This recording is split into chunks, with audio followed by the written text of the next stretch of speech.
Welcome to our channel tuition academia. তোমাদের যে সিরিজটা শুরু হয়েছিল জিকের, সেটা এবার কন্টিনিউ হবে। সামনেই যেহেতু অনেকগুলো এক্সাম চলে আসছে, সেই জন্য এই সিরিজগুলো এবার কন্টিনিউ হবে। তোমরা রেগুলার ক্লাসগুলো মেনটেন করো। তোমরা কমেন্টে জানাবে ক্লাস কেমন লাগলো এবং কোথায় ইমপ্রুভ করতে হবে। আর ভালো লাগলে একটা লাইক করে দেবে এবং শেয়ার করে দেবে, আর নতুন হলে সাবস্ক্রাইব করে নেবে। টিউশন একাডেমির ফেসবুক পেজ ফলো করতে একদম ভুলবে না।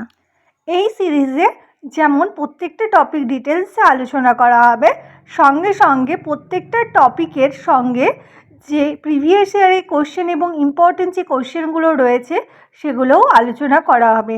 তোমরা প্রত্যেকটা ক্লাস ভালো মতন দেখবে এবং একটা ক্লাসও মিস করবে না। আজকে হিস্ট্রি আমরা প্রথম থেকে শুরু করছি। এক্সামে কোন কোন টপিকগুলো ইম্পর্টেন্ট সেগুলো আমরা আজকে দেখব। ইতিহাসে কোন কোন টপিকগুলো রয়েছে সেগুলোও জেনে নেব।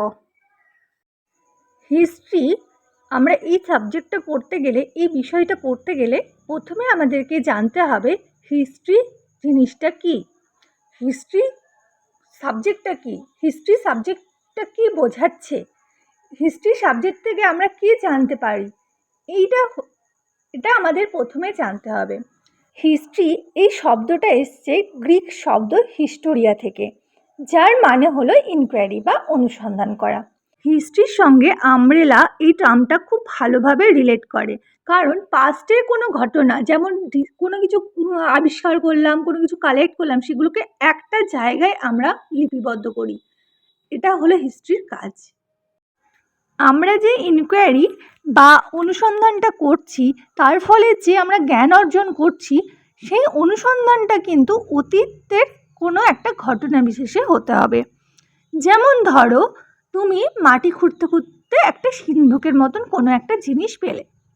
এখন তোমার কোয়েশ্চেন জাগবে মনে যে ওই সিন্ধুকটা ওখানে কে রেখেছে, কবে থেকে রাখা আছে, কতদিন আগে রাখা হয়েছে, এর ভিতরে কি আছে, কেন এখানে রেখেছে, এর রাখার পিছনে কি ঘটনা আছে। এই ঘটনাগুলো কিন্তু সব কিন্তু অতীতের ঘটনা। এর বেসিসে তুমি যখন একটা একটা করে তথ্য তুমি খুঁজে পাবে, তখন যে তথ্যগুলো পাবে সেগুলো সব কিছুই কিন্তু অতীতের। হয়তো তোমার কোনো পূর্বপুরুষ সেখানে রেখে গেছে সেই সিন্ধুকটা, হয়তো কোনো এক টাইমে তখন প্রচুর ডাকাতি হতো, সেই কারণে মাটির নিচে রাখা হয়েছে। এক্সট্রা অনেক তথ্য খুঁজে পাবে, সেগুলো কিন্তু সবই অতীতের। বর্তমানের বা ভবিষ্যতের কোনো কিছু তুমি খুঁজে পাবে না।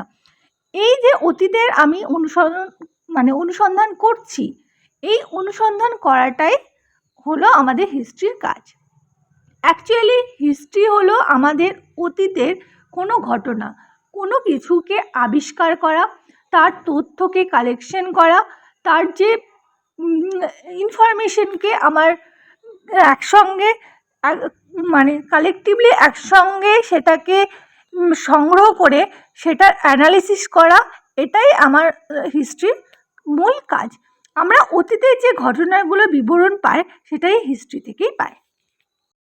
এক কথায় অতীতের যে কোনো ঘটনাকে বিবরণ করাকে হিস্ট্রি বলে।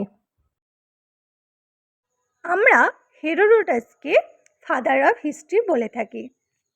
রেড বক্সের মধ্যে যে ইনফরমেশনগুলো দেওয়া থাকবে সেগুলো তোমাদের এক্সট্রা ইনফরমেশন। এতক্ষণ ধরে আমরা যে হিস্ট্রির কথা বললাম, এই হিস্ট্রিকে দুটো ভাগে ভাগ করা যায়। একটা হচ্ছে ইন্ডিয়ান হিস্ট্রি, একটা হলো ওয়ার্ল্ডের হিস্ট্রি। এই ইন্ডিয়ান হিস্ট্রিকে আবার তিনটে ভাগে ভাগ করে, একটা অ্যানসিয়েন্ট, একটা মেডিভেল, একটা মডার্ন। আমরা প্রথমে অ্যানসিয়েন্ট করব, অ্যানসিয়েন্ট কমপ্লিট হলে মেডিভেল, তারপর মডার্ন।